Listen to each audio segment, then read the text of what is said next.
Hello students, welcome to my English class. I am your teacher Rafi sir. It is said happiness is a thing that everyone wants in his life. Well students, today we'll talk about happiness. आज हम बात करेंगे सच्ची खुशी क्या है।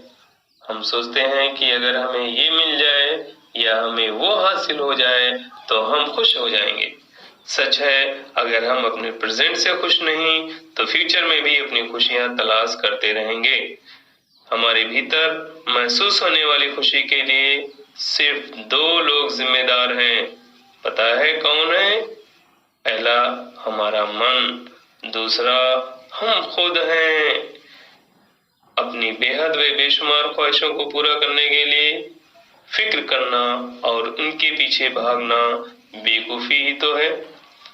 मनचाही मुराद पूरी न होने पर हम दुखी हो जाते हैं। हमारे मन में दो सवालात आते हैं। पहला सवाल है, खुशहाल इंसान कौन है? दूसरा, इस जमाने में कैसे खुश रहा जा सकता है? तो आइए हम इन सवालों को 17वीं सदी के great English poet sir Henry Wotton की famous poem character of a happy life में ढूंढने की कोशिश करते हैं। याद रहे, ये पोएम तकरीबन 400 साल पहले लिखी गई थी, लेकिन आज भी इंस्पायरिंग है। ये पोएम 12वीं क्लास की पहली पोएम है। In this poem the poet points out some qualities of a happy man. Well students, let's start the poem. Poem first, Character of a Happy Life, composed by Sir Henry Wotton.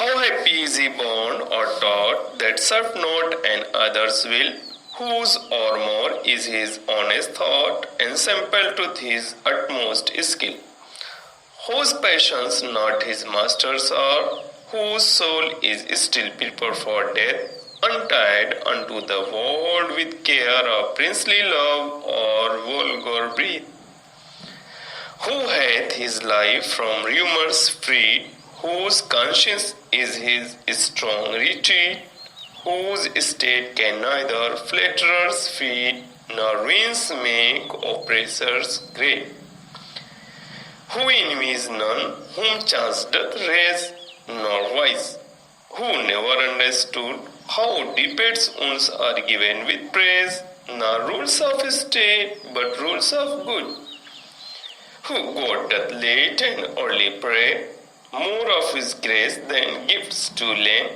who entertains the harmless day with a well-chosen book or friend.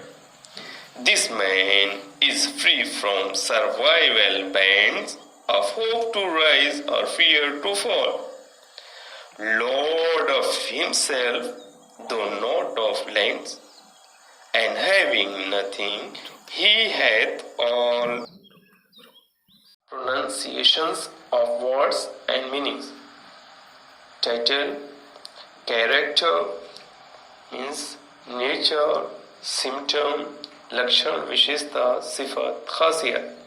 Happy life, सुखी जीवन, खुशगवार जिंदगी. First stanza, how, कितना, born, जन्म, पैदाइश, taught, शिक्षा, सीख, तालीम, सर्व, serves, सेवा करता है, काम करता है. विल, मर्जी, दबाव, इच्छा. आर्मर, कवच, रक्षा कवच. ऑनेस्ट थॉट, ईमानदार सोच, साफ सोच. सिंपल ट्रुथ, सीधी सच्चाई, साफ गोई. अटमोस्ट, बेस्ट, सबसे अच्छा. स्किल, गुण, हुनर, योग्यता, ढंग. सेकेंड स्टेंजा, हुज, जिसका. पैशंस, जुनून, वासना, शौक, जोश, प्यार, गुस्सा. मास्टर्स, स्वामी, मालिक, जो गुलाम ना हो. सोल, आत्मा, रूह, मन, जमीर. स्टिल, ऑलवेज, हमेशा, हर वक्त.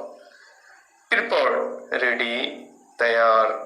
डेथ, मौत, मृत, अंत, फना, अनटाइड, फ्री, मुक्त, आजाद, बेफिक्र, अनटू, को, तक, वर्ल्ड, दुनिया, संसार, केयर, चिंता, परवाह, फिक्र, प्रिंसली लव, राजा का प्यार, बड़े लोगों की रहम, वल्गर, असभ्य, मूर्ख, बेअदब, गुस्ताख, ब्रीथ, शब्द या बातें, वल्गर ब्रीथ, छोटे लोगों की बातें।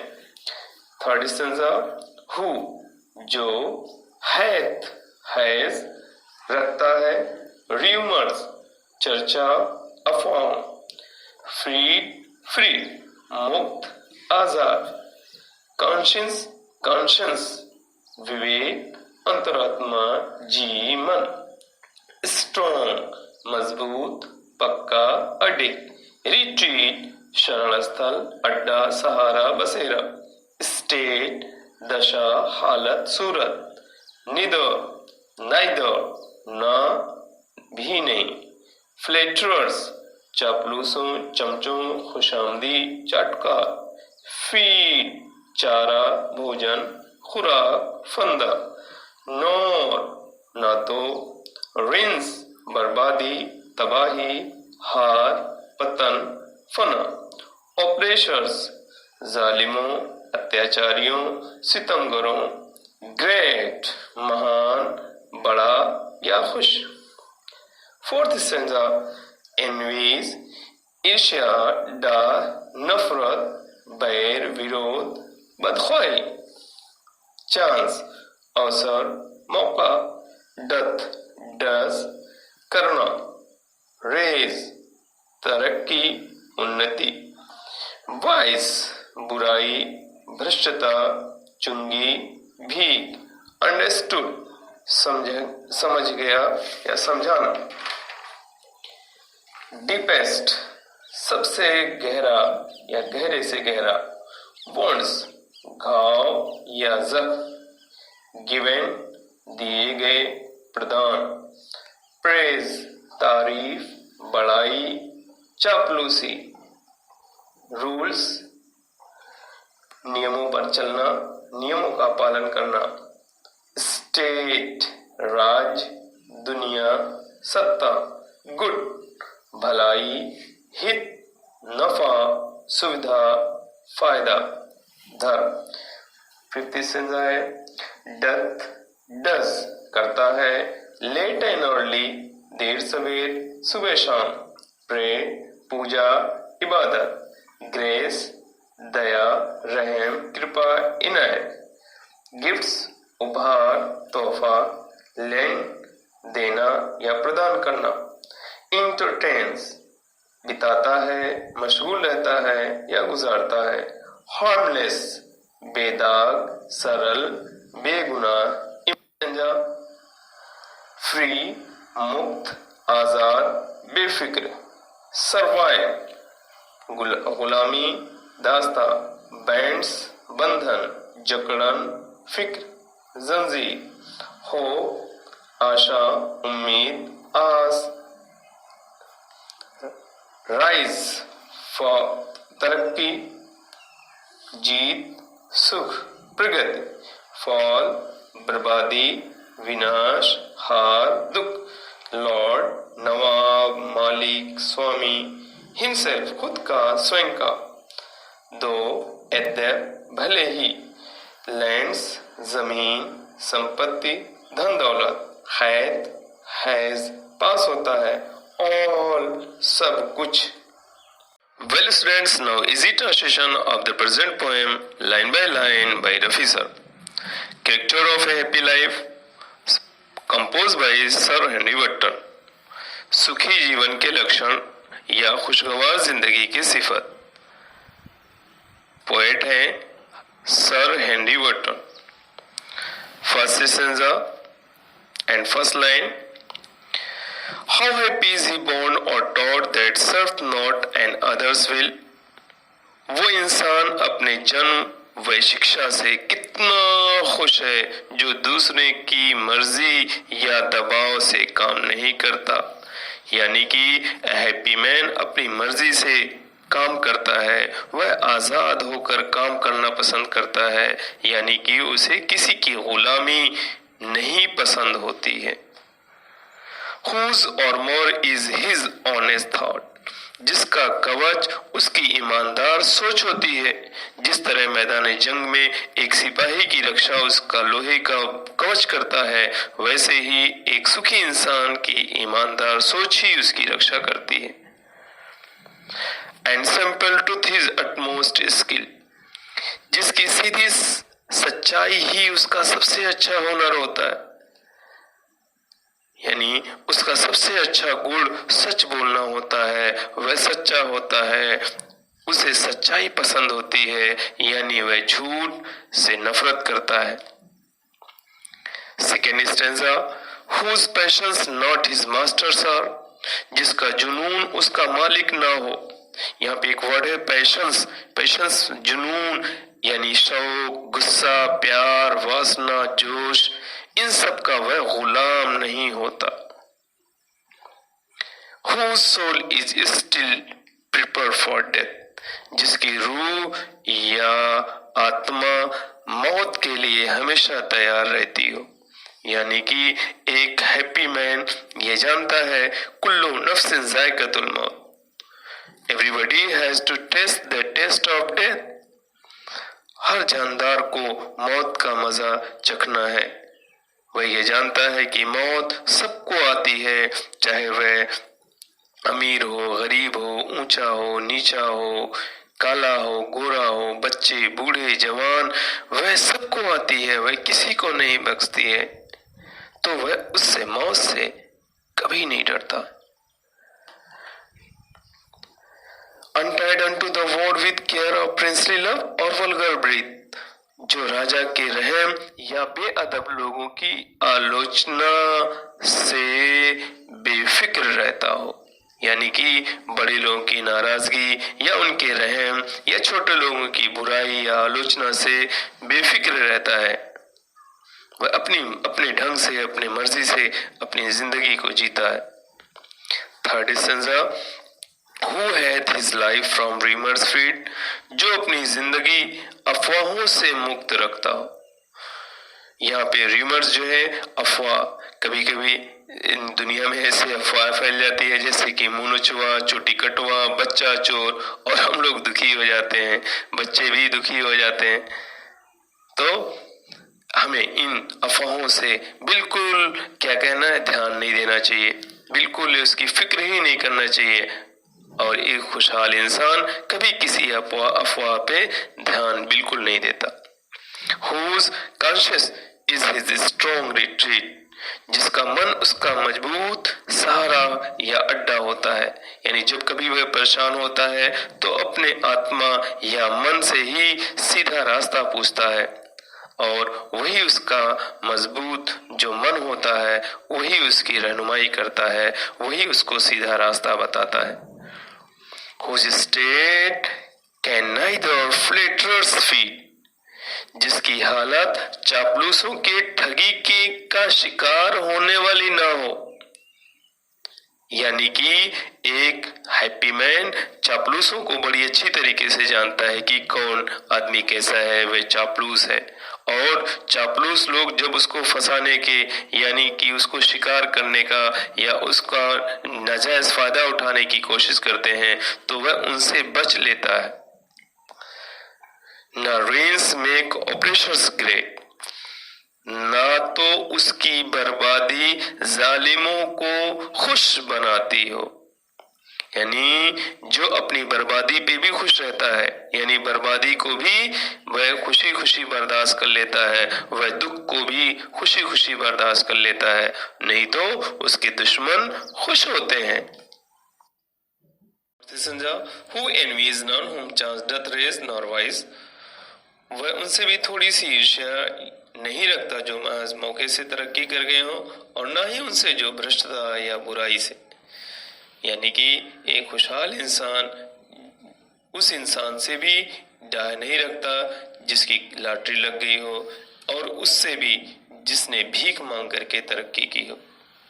Who never understood how deep its wounds are given with praise, जो ये कभी नहीं समझा कि तारीफ से भी कितने गहरे से गहरे जख्म दिए जाते हैं। यानी कि वह हैप्पी इंसान तारीफ के पीछे की जो बुराई होती है, तनकीद होती है या तारीफ करके जो खिंचाई की जाती है, वह उसको ना समझ सके, और अगर समझ लिया तो दुखी हो जाता है। ना rules of state but rules of good. और वह एक हैप्पी मैन जो होता है वह राज्य के या दुनिया के नियम का पालन नहीं करता, बल्कि भलाई के नियम का पालन करता है। वह उस नियम पे चलता है जिसमें सलामती हो, हित हो, भला हो दुनिया का, ना कि वह राज्य के नियम का पालन करता है या दुनिया के नियम का पालन करता है। जैसे कि आप वह गाड़ी चला रहा है, अगर ये हैप्पी मैन, तो अगर बाएं तरफ से अपने चल रहा है और दाएं तरफ से एक गाड़ी उसकी तरफ आ रही है और बाईं तरफ अगर रास्ता नहीं है, तो वह अपनी गाड़ी को दाहिनी तरफ ही तो ले जाएगा। तो वह यानी दुनिया के नियम को, कायदे के कानून को तोड़ देता है जिसमें भलाई छिपी रहती हो। Who God doth late and early pray। Fifth संज्ञा है Who God doth late and early pray, more of His grace than gift to lend। जो देर सवेर यानी कि सुबह शाम ईश्वर की पूजा ईश्वर की दया या रहम के लिए करता हो, ना कि तोहफा या उपहार पाने के लिए। यानी ईश्वर से क्या डरने वाला होता है, वह ईश्वर से रहम चाहता है, ना कि दौलत है, गिफ्ट है। इस तरह से उसकी कोई चाहत नहीं होती है। वह दुनिया वालों से नहीं मांगता है, यानी जितनी भी उसकी जरूरत होती है वह ईश्वर से मांगता है, सच्चे दिल से मांगता है। तो उसका ऐसा विश्वास होता है कि ईश्वर उसको देगा ही।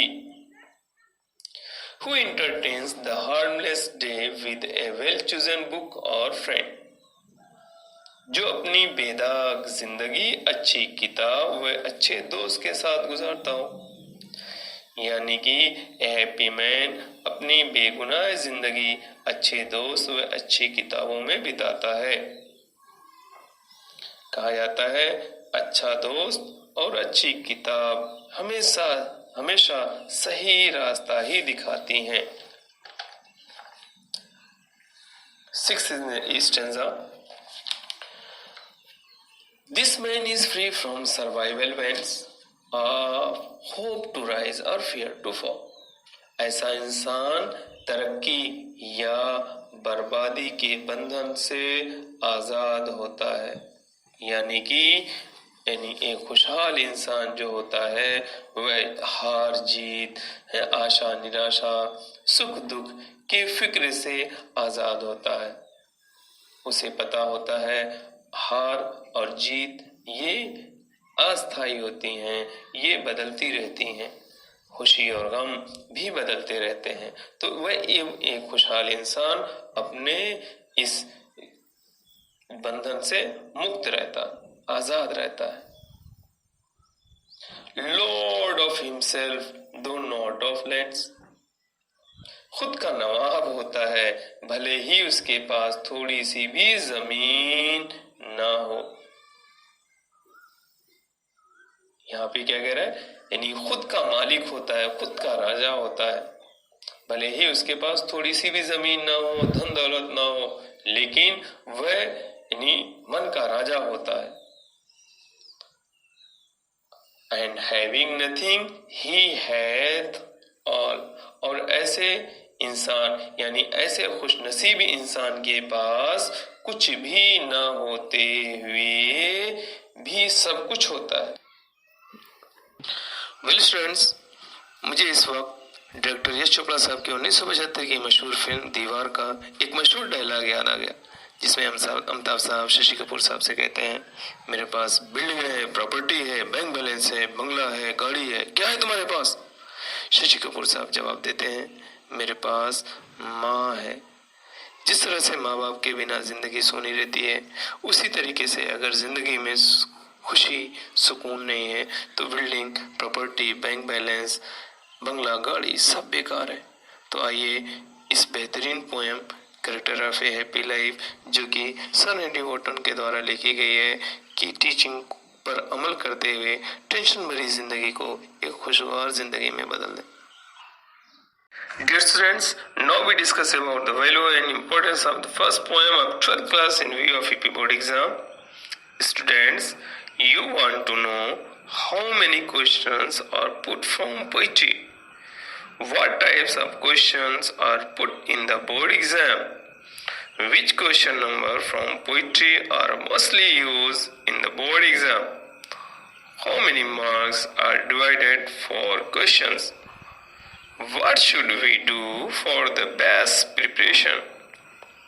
प्यारे बच्चों, अब हम बात करते हैं 12वीं क्लास की फर्स्ट पोएम की यूपी बोर्ड के एग्जाम में अहमियत के नजरिए से।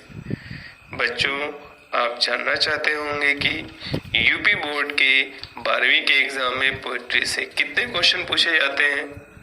तो जान लें, 12वीं के एग्जाम में कुल 2 क्वेश्चन पूछे जाते हैं।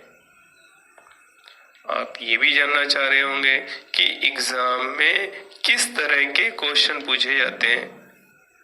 तो ये जाने कि एग्जाम में 2 तरह के क्वेश्चन पूछे जा रहे हैं।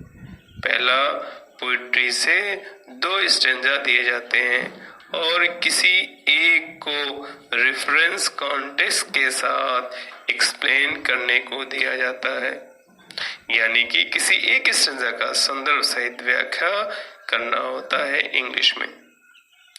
दूसरा, 3 पोएम में से किसी एक पोएम की सेंट्रल आइडिया लिखने के लिए दिया जाता है। आपको ये भी जानना चाहिए कि बोर्ड पेपर में किस क्वेश्चन नंबर पर पोइट्री से सवाल पूछे जाते हैं। तो according to new syllabus board के पेपर में क्वेश्चन नंबर 6 और क्वेश्चन नंबर 7 पोइट्री से दिया जा रहा है।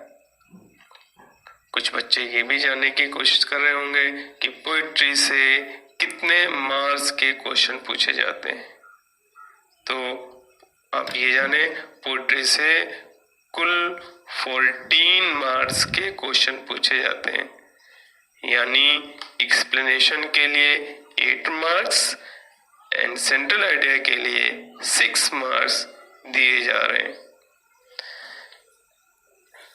आप लोग ये भी जानना चाह रहे होंगे कि बोर्ड एग्जाम की तैयारी कैसे करें। तो इसके लिए नोट्स बनाकर आप अभी से अपनी तैयारी शुरू कर दें। बच्चों, आपको बता दें, यूपी बोर्ड के 12वीं के कोर्स में कुल 10 पोएम है जो आपको 14 अंक दिला सकती हैं। इसके लिए आप बेस्ट प्रिपरेशन करें। डियर स्टूडेंट्स, पोइट्री की बेस्ट प्रिपरेशन के लिए दी गई रफी सर की कुछ खास टिप्स पर खास ध्यान दें। Now let's start to learn how to explain the stanza and how to write the central idea of the poem. तो स्टेंजा को एक्सप्लेन करने से पहले की कुछ सावधानियां बरतें। दिए गए दोनों स्टेंजा को अच्छी तरीके से 2 बार पढ़ें। दोनों स्टेंजा के पोएम नेम और पोएट नेम को जहन में क्लियर करें। जिस स्टेंजा का पोएम व पोएट नेम एकदम श्योर हो और जिस स्टेंजा की बेस्ट तैयारी हो, उसी स्टेंजा का एक्सप्लेनेशन करें। राइटिंग में punctuation, capital letter, comma, inverted comma, full stop और स्पेलिंग का खास ख्याल रखें। इसी लैंग्वेज में फेयर राइटिंग करें। लिखने के बाद एक बार जरूर दोहराएं और अगर गलती हो तो सुधार लें। तो आइए अब एक्सप्लेनेशन व सेंट्रल आइडिया का तरीका सीखते हैं। सबसे पहले दिए गए क्वेश्चन को पढ़ेंगे और क्वेश्चन को समझेंगे। आंसर शीट के पूरे पेज में लिखेंगे। पेज की बर्बादी ना करें।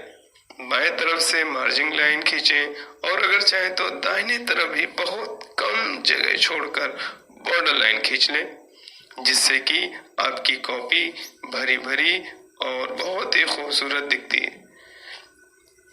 आंसर शीट के पेज के बीचों बीच में आंसर नंबर डालें और उसके नीचे हेडिंग या टॉपिक डालें। स्टेंजा का ए और बी या फर्स्ट या सेकंड जरूर लिखें और स्टेंजा की पहली लाइन के 2-3 वर्ड्स और लास्ट लाइन के 2-3 वर्ड्स ब्लैक पेन से लिखें और उन्हें सिंगल इन्वर्टेड कॉमा से घेर दें। फिर रेफरेंस और उसके बाद कॉन्टेक्स्ट और उसके बाद एक्सप्लेनेशन और कमेंट्स लिखें। हेडिंग के लिए ब्लैक या ग्रीन पेन या स्केच पेन का यूज करें। टाइटल नेम हर एक वर्ड का फर्स्ट लेटर कैपिटल लेटर में लिखें और सिंगल इन्वर्टेड कॉमा में घेर दें। पोएट नेम का भी हर एक वर्ड का फर्स्ट लेटर कैपिटल लेटर में लिखें, लेकिन इसे ना तो सिंगल इन्वर्टेड कॉमा से घेरेंगे ना ही डबल इन्वर्टेड कॉमा से, यानी कि इसे बिल्कुल कॉमा से नहीं घेरेंगे। Let's read the question number 6 and try to understand and to answer both A and B stanzas. Question number 6. Explain any one of the following stanzas with reference to the context. In Hindi, निम्नलिखित पद्यांशों में से किसी एक का संदर्भ प्रसंग के साथ व्याख्या कीजिए। Stanza first. How happy is he born or taught that serve not and others will, whose or more is his honest thought and simple truth his utmost skill. Now we learn how or what should we write in reference, context, explanation and comments. In reference, these lines have been taken from the poem Character of a Happy Life composed by Sir Henry Wotton. In context, in this stanza, the poet points out some qualities of a happy man. In explanation, the poet says that a happy man is independent. He does not copy others. He is free to act his own way or will. He is honest. He is skilled in speaking the truth. He leads an honorable, happy, carefree, safe and true life. In comments, the poet has used a metaphor in line whose or more is his honest thought. बच्चों, reference में stanza किस poem से लिया गया है और इसके poet कौन है, ये लिखना होता है। कॉन्टेक्स्ट में स्टेंजा में क्या बताया गया है, ये मेंशन करना होता है। एक्सप्लेनेशन में पूरे स्टेंजा को व्याख्या करते हैं और कमेंट्स में स्टेंजा की कोई स्पेशल पॉइंट जैसे कि फिगर स्पीच हो या कोई सीख हो तो वह जरूर मेंशन करें। Second and last stanza is This man is free from survival bands of hope to rise or fear to fall, Lord of himself, though not of lands, and having nothing, he hath all. In reference, this stanza has been selected from the poem Character of a Happy Life composed by Sir Henry Wotton. Context: in these lines, the poet shows us the path of true happiness. Explanation: the poet says that a happy man does not care for loss and gain, success and failure, ups and downs, and joys and sorrow of life. He has no land and properties, but he has everything because he has happiness, the most precious thing in the world. Comments: the poet has used an oxymoron in the line having nothing, he hath all. प्यारे बच्चों, इसमें reference में हम थोड़ा सा change कर दिए हैं। पहले रेफरेंस में हमने लिखा था These lines have been taken. अब की बार हमने लिखा है this stanza, ये सिंगुलर है तो यहाँ पे हमने has been यूज किया है। यहाँ पे पहले वाले में taken और यहाँ पे selected हमने बताया, बाकी चीज वही है। कॉन्टेक्स्ट में भी हमने थोड़ा सा चेंज कर दिया है।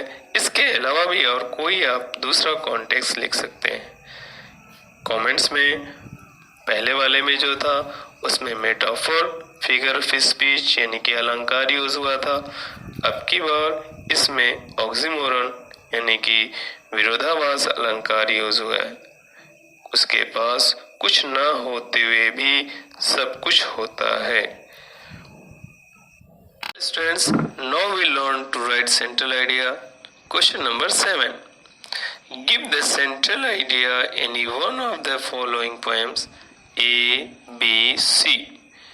यानी कि सेंट्रल आइडिया वाले क्वेश्चन में 3 पोएम की सेंट्रल आइडिया दी जाएगी और उसमें से किसी एक की सेंट्रल आइडिया आपको लिखना होता है। तो जिस पोएम की सेंट्रल आइडिया आप लिखने जा रहे हैं उसको आप हेडिंग के रूप में लिख सकते हैं। जैसे कि the central idea of the poem, अभी हमने पहली पोएम पढ़ा है तो इसको लिख सकते हैं the character of a happy life. और अगर कोई दूसरी पोएम का करना चाहें या तीसरी पोएम का करना चाहें तो वो आप वहाँ पे आप इस जगह पे अपना पोएम का नाम लिख सकते हैं। अब स्टार्ट कैसे करेंगे? The central idea of the poem Character of a Happy Life composed by Sir Henry Wotton is that how to live a happy life. A truly happy man is honest, truthful and independent. He fears God. He prays to God. He has a strong faith in God. He is not afraid of death. He does not care for loss and gain, success and failure. He is the master of his passions and desires. He leads an honorable, happy, carefree, safe and true life. प्यारे बच्चों, central idea पूरी poem का केंद्रीय भाव यानी पूरी poem में poet कहना क्या चाहता है यही आपको मेंशन करना होता है। बच्चों, हमने इस डिफरेंस कॉन्टेक्स्ट के लिए आपको पहला और आखिरी स्टेंजा बता दिया है। इसी तरीके से आप और भी स्टेंजा कर सकते हैं। Best of luck, good bye.